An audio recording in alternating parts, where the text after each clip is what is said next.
বাংলাদেশের এই ঘটনাটা আপনারা হয়তো ব্যাপারে অনেকেই জানেন যে একজন পুলিশ এএসপির ওয়াইফ আর শাশুড়িকে নিয়ে একটা ঘটনা, এবং উনি যেটা করছে সেটা আপনারা সবাই জানেন। যাই হোক, ওনার মা এবং বউকে নিয়ে খুব কনফ্লিক্ট, মানে খুবই কন্ট্রোভার্সি তৈরি হয়ে গেছে।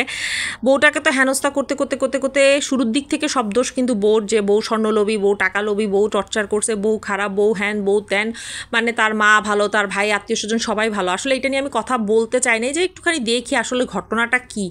অ্যান্ড দেন এখন শুনতেছি মেয়েটা নাকি অন্তঃসত্ত্বা।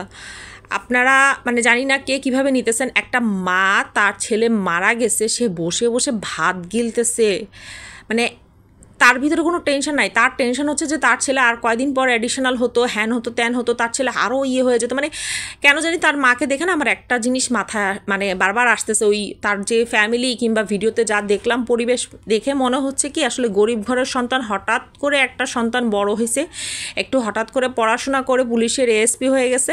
তো মানে আর কি বলবো, সেই লোভে মহিলার আর মাটিতে পাড়া পড়ে না। তো তোর যখন মনেই হয়েছে শুরুর দিকে যে এই বউ খারাপ, উনি তো এমনও বলছে এই বউ কাজের বউ হওয়ার যোগ্যতা পর্যন্ত মানে নাই, তো তুই আনতি স্বর্গ থেকে অন্য কোনো মহিলাকে আনতি।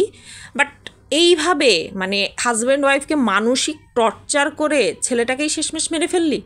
এরকম খুনি মা জানি না কাদের আছে। আর এই ঘটনা ঘটার পর মানে ফেসবুকে এমনভাবে সয়লাভ হয়েছে, আর অনেকেই পোস্ট করতেছে যে আমি সমস্যা আছি, আমার শাশুড়ি এমন, আমার মা এমন, মানে ছেলেরা পর্যন্ত পোস্ট করতেছে যে আমার মা খারাপ, আমার শাশুড়ি খারাপ, মানে মেয়ের মাও খারাপ। আসলে অভিভাবকরা জানি না কেন জানি বিয়ের পর ইন্টারফেয়ার করে তাদের পারিবারিক বিষয়, হাজব্যান্ড ওয়াইফের পারিবারিক বিষয়। আর হাজব্যান্ড ওয়াইফও বা কীরকম যে তাদেরকে ইন্টারফেয়ার করার সুযোগ দেয়। আমার কাছে কেন জানি মনে হয় এখানে দোষটা না ওই পলাশ সাহার মাঠ থেকে পলাশ সাহার।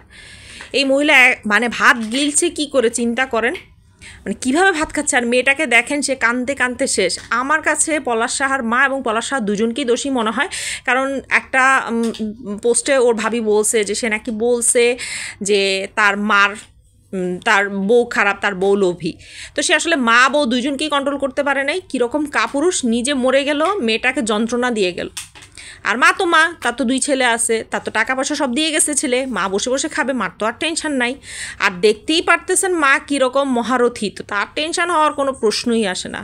এই মেয়েটার কান্নাটা দেখে মানে এখন ফেসবুক আর ঢুকা যাচ্ছে না। এই মেয়েটার কান্না যন্ত্রণা, বিভিন্ন মিডিয়া যাচ্ছে, বিভিন্নভাবে খবর নিচ্ছে, জানি না কি হয়, জানি না আসল ঘটনা কি। তবে এই মেয়েটার জন্য আমার সত্যিকার অর্থে খারাপ লাগতেছে। এরকম স্বামী কিংবা শাশুড়ি যাতে কারো না হয়, কারো যাতে এরকম শাশুড়ি আর স্বামী না হয়।